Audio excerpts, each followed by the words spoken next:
My fiancée swapped my name for her ex's on our wedding invites. It was a typo, she laughed. I replied, I'll fix it.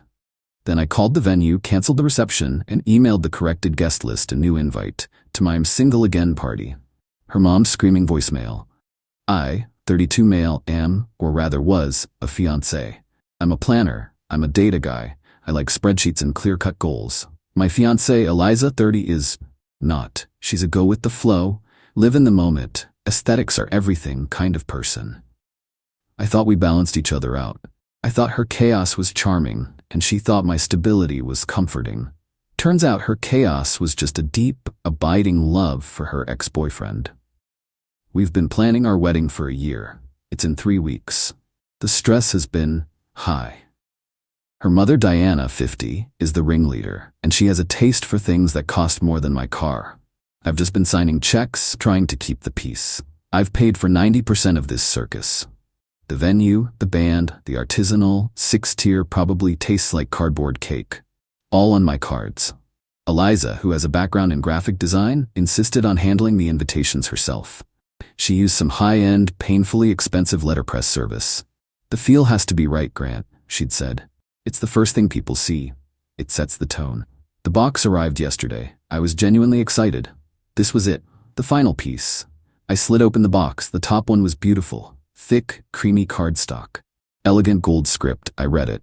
Diana and her dad's name request the pleasure of your company at the marriage of their daughter Eliza Rose to Julian Scott. I stopped breathing. My brain just buffered.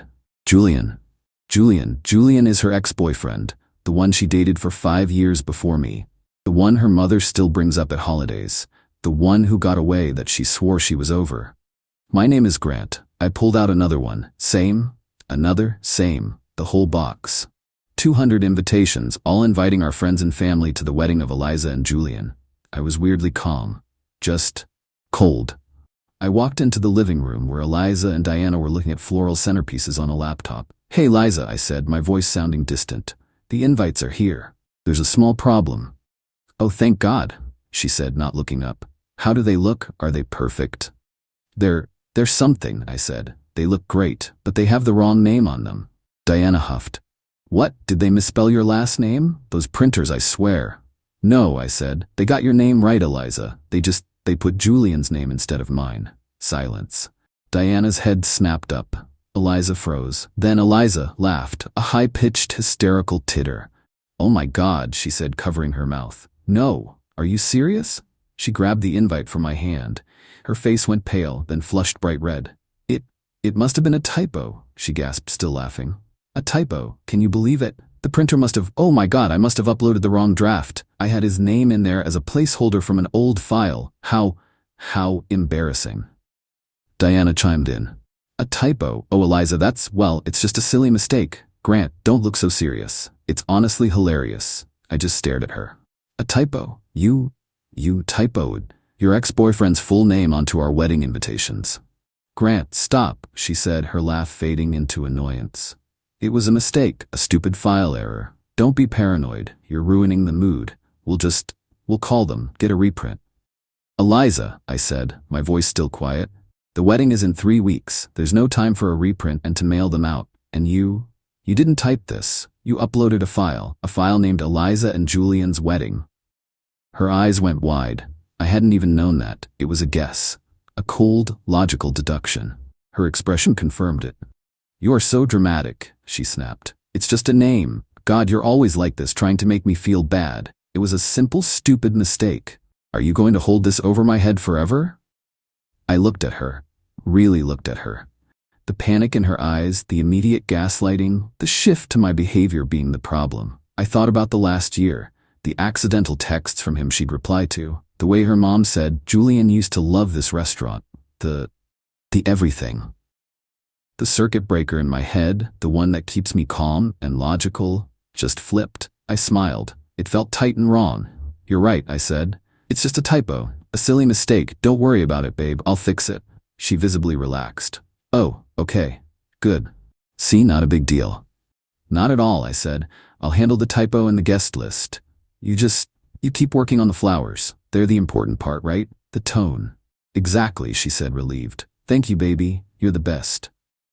I went into my home office and closed the door. I sat there for 10 minutes, just vibrating. The hurt was a physical thing, like a punch to the gut. Then, I got to work. I'm a planner after all. Step 1, the money, 7:10 p.m. I opened my laptop. I have a separate high-yield savings account where I'd been dumping all the wedding funds. It had about $22,000 left in it. I transferred the entire balance to my personal checking, then transferred it again to a new savings account at a completely different bank, effective immediately. Step 2, the venue. I pulled up the contract for the Grand Oak, our stupidly expensive venue. I'd paid the $10,000 deposit. The final $15,000 was due next week. I called the events manager, Sharon. Sharon, hi, it's Grant. We have an issue with our wedding. We're gonna have to cancel. Oh, Mr. My last name, is everything all right? Not really. I'm afraid the bride-to-be is still in love with her ex-boyfriend, so much so that she put his name on the invitations. There was a gasp on the other end. I know the $10,000 deposit is non-refundable, I said. I'm eating that. I just need to make sure my card isn't charged for the balance. Please confirm the cancellation via email. Of course, Grant. I am so sorry. Me too, I said. Thanks. Step 3, the vendors, 7:20 p.m. One by one. The florist, $3,000 deposit, lost, canceled. The band, $2,500 deposit, lost, canceled. The cake, $1,000 deposit, lost, canceled. The photographer, $4,000 deposit, lost. This one hurt. I liked him. Canceled. Total cost of this typo, $20,500, cheaper than a divorce, I figured. Step 4, the typo fix. I logged into the wedding website Eliza had so meticulously built. It had the full guest list, all 200 emails. I clicked email all guests. I drafted a new email. Subject, an important correction regarding the my last name, Eliza wedding. Dear friends and family, you may soon be receiving a beautifully printed invitation to the wedding of Eliza and Julian. This was apparently a typo. As the actual groom, Grant, I've decided to fix this little clerical error. The wedding of Grant and Eliza is canceled. However, I've already paid a massive non-refundable bar tab at a fantastic venue, and I hate to see good booze go to waste. Therefore, I cordially invite you to Grant's I'm Single Again party, same date, same time. New venue, the Apex Lounge, address. Come celebrate my narrow escape. Gifts are not expected, but your presence and thirst is appreciated. See you there. Grant, I stared at the send button.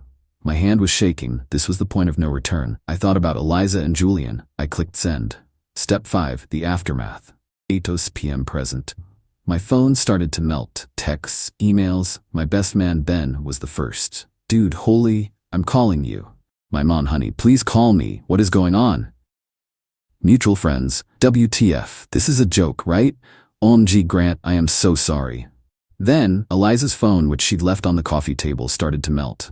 She and her mom were still in the kitchen, blissfully arguing about peonies. I heard her walk back into the living room. God, who is blowing up my... She picked up her phone. The silence was deafening. I just sat in my office waiting. Grant? She said, her voice small. Grant, what is the Apex Lounge? I walked out. She was paper white. That's my fix, I said. I canceled the wedding and invited everyone to a party instead, at a different venue. You're not invited. You canceled? She shrieked. You what? The wedding. It's off. You can't marry Julian if I've already canceled the venue, Eliza. It was a typo, she screamed, her face turning crimson. A typo. You psychopath. You ruined my wedding. No, I said, grabbing my keys and my laptop bag. You did, when you put his name on the invite. I'm calling the venue. I'm fixing this. You can't. Go ahead, I said. The deposits are gone. The contracts are voided. All in my name. All paid by me. I was walking to the door when her mom, Diana, finally processed what was happening. She stood in the doorway blocking me. You are not. You are going to fix this. You are going to call everyone back and then apologize. You have humiliated my daughter. She humiliated me, I said, moving past her. Have a good night, Diana. Oh, and Eliza, I'll be changing the locks on my condo tomorrow. You should probably make some plans. I left. I'm at Ben's house now. My phone has 18 missed calls from Eliza, 12 from Diana, and 34 texts, and 1 voicemail from Diana. I put it on speaker for Ben to hear. Grant, you son of a... You listen to me. You have ruined my daughter. You canceled her dream wedding. You canceled the florist. I am going to sue you. I'm going to sue you for everything you have. You will pay for the dress. You will pay for the cake. You will. It just dissolved into screaming. Ben just looked at me wide-eyed and handed me a beer. Dude, he said, that $20 was the best money you ever spent. I think he's right. Update 1. It's been a week. I'm writing this from a sterile, furnished corporate apartment. My company owes me a favor, and my fiancée put her ex's name on our wedding invites. It was a good enough reason to cash it in. I haven't been back to my condo. First things first, the I'm single again party is 100% on. The Apex Lounge was bemused, but totally cool with me transferring the bar tab. I think the manager gave me a pity discount. The fallout has been biblical. My condo is premarital. I bought it 5 years before I met Eliza. But as my lawyer, yes, I have one now, shout out to Greg, informed me she has tenants' rights. I couldn't just change the locks. So I had her formally served with a 30-day notice to vacate. This did not go over well. She's still in the condo and she's not happy. She finally called me from a blocked number, and I stupidly answered. You served me? She shrieked. You had a stranger come to my door and serve me? Like I'm a criminal? I'm following the law, Eliza. You have 30 days to move your things. Move my things? This is my home. You are abusive, Grant. This is financial abuse. You canceled my dream. You put your ex-boyfriend's name on the invitation, Eliza. That was your dream, apparently, not mine. It was a typo. A mistake. How many times do I have to say it? I was stressed. My mother was. I uploaded the wrong file. It didn't mean anything. It meant enough, I said. I'm blocking this number now. All communication needs to go through my lawyer, Greg. You have his card. I hung up. But the entitlement has just mutated. Yesterday, I got a registered letter at my office. It was from Diana. It was an invoice. A meticulously itemized 5-page invoice for $28,450. It included $10,000 for purchase of non-refundable wedding gown and accessories, $5,000 for emotional distress and humiliation caused by libelous email. She used the word libelous. It's not libel if it's true. $3,500 for prepaid non-refundable beauty treatments, tanning, facials, hair trials. $2,000 for loss of deposits for bridal shower venue. $1,500 for custom-made cake topper. And my personal favorite, $6,450 for consultation fees for wedding planning services rendered by Diana, her last name. She was billing me for helping? I just stared at it. The $1,500 for the cake topper jumped out at me. It was this custom-made silhouette thing. I have the Amex charge on my statement. I paid for it. Not her, not Diana. They were trying to double dip. I scanned the invoice and emailed it to Greg with the subject line, FYI, this seems ambitious. Greg called me back, laughing. Do not respond, he said. This is what we call amateur hour. It's legally meaningless. It's a tantrum on paper. But the artifact, the cake topper, it bothered me. I paid for it. It was mine, and it was presumably still in my condo. Then, the dirty trick. I got an alert from my bank, a fraud alert.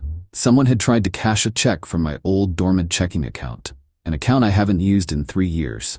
The check was made out to Diana, her last name. The amount? $15,000. The memo line, vendor payment, wedding. It was Eliza. She must have found an old checkbook in the back of a drawer in my office and tried to pay her mother for her consulting fees. The check obviously bounced. The account was overdrawn by about $14,980. But it was attempted fraud. Criminal. I called Greg. He wasn't laughing anymore. Okay, he said. This is good for us. This is very good. I'm sending this to her lawyer right now with a note. This is how we get her out of the condo before 30 days. Greg sent a blistering email to Eliza's new lawyer, a bottom feeder Diana must have found in the phone book, that very politely outlined the check fraud. He suggested that, in lieu of his client, me, pressing criminal charges, Eliza should agree to vacate the property in 48 hours and sign a full release of all property, save for her personal belongings. Her lawyer must have told her how much jail time felony check fraud carries. I got an email 2 hours later. A single line from her lawyer, Miss, her last name, will vacate the premises by 5 p.m. Friday. That's tomorrow. Ben and I are going over with a police escort just to supervise the move out. The I'm single again party is officially back on at my soon-to-be exorcised condo. I'm changing the locks for real the second she's gone. Update 2, final. It's over. I'm sitting in my condo. It smells weird, like burnt hair and cheap perfume. But I'm here. And it's mine. The move out was a spectacle. I showed up with Ben and 2 police officers. The officers were incredibly professional, just stood by the door to keep the peace. Eliza was there with Diana. They had not packed. They had apparently spent the last 48 hours grieving. And by grieving, I mean destroying my stuff. It wasn't overt, it was petty. My favorite leather chair, a long, thin razor cut down the back cushion. My high-end blender, gone. My entire collection of spices, dumped into the kitchen sink. My toothbrush, found it in the toilet. And the smell, she had apparently emptied every bottle of perfume she owned onto my mattress. I'll have to burn it. Diana started immediately. You brought cops? You're arresting her? You monster. Ma'am, the officer said, we're here to prevent a breach of the peace. Mister, my last name is allowing Miss, her last name, to retrieve her personal items. These are her items. Diana shrieked, gesturing wildly at my television. She lives here. This is her home. No, it's not, I said, my voice dead. Greg's email, 48 hours. Get your stuff, now. Eliza just sat on the floor, crying. You did this, you hate me. I do now, I said. You wrote a fraudulent check for $15,000, Eliza. You tried to steal from me. Get your stuff. That's when I saw it. The custom cake topper. The $1,500 artifact I paid for. It was on the dining table. It was defaced. She'd taken a black marker and drawn, well, let's just say she drew some vulgar things on the silhouette of me. And she'd snapped her own silhouette off at the ankles. You can't have that, I said, pointing at it. My mother paid for this, Eliza screamed, grabbing it. No, she didn't, I said. I pulled up the Amex charge on my phone. I did. That's my property. Put it down. She held it. A real standoff. The cops tensed. Then, with a final primal scream, she threw it against the wall. It shattered into a dozen pieces. Fine, she sobbed. Now it's nothing, like you. The officer stepped forward. Ma'am, you need to gather your belongings and leave. Now, or you will be arrested for property damage. It took them 2 hours. They filled a U-Haul van. Diana tried to take my sofa. The officer had to intervene and asked to see a receipt. She couldn't, because I bought it. Finally, they were gone. The door closed. The officers left. I stood in my ruined, smelly apartment. And I just laughed. I lost a chair, a mattress, and a blender. It cost me about $25,000 in lost deposits and damages, and it was worth every single penny. The I'm single again party was 2 weeks ago. I had the condo professionally cleansed, biohazard cleaners basically, and it was the best party of my life. Over 100 people showed up, my friends, my family, and hilariously about half of our mutual friends. The ones who had heard the full story, aided by the forwarded email, of course, and were disgusted by her. Ben made a speech. To Grant, a man who knows when to fold 'em and when to throw a banger of a party with the pot. We used a copy of the Eliza and Julian invitation as kindling for the fireplace. It was cathartic. The aftermath? I heard from a mutual friend that Eliza and Diana are furious. Not just at me, but at the world. Their smear campaign failed. My libelous email was just the truth. Eliza is living with her mom. And Julian? The man she sacrificed her life for? He actually messaged me on Instagram. Hey man, heard what went down, that's insane. Just wanted to say I had nothing to do with it. She's a lot. No hard feelings. He wasn't in on it, he wasn't her co-conspirator. She'd just been obsessing, fantasizing, staring at an old file named Eliza and Julian until she convinced herself it was real. It's pathetic. I'm not even angry anymore. I'm just done. I'm out $25. I'm sleeping on an air mattress until my new bed arrives. I need a new blender, but I'm free. I didn't marry into that family. I didn't tie my life to a woman who would commit a felony over a typo. The revenge wasn't the party. The revenge was believing her. I said I'll fix it, and I did.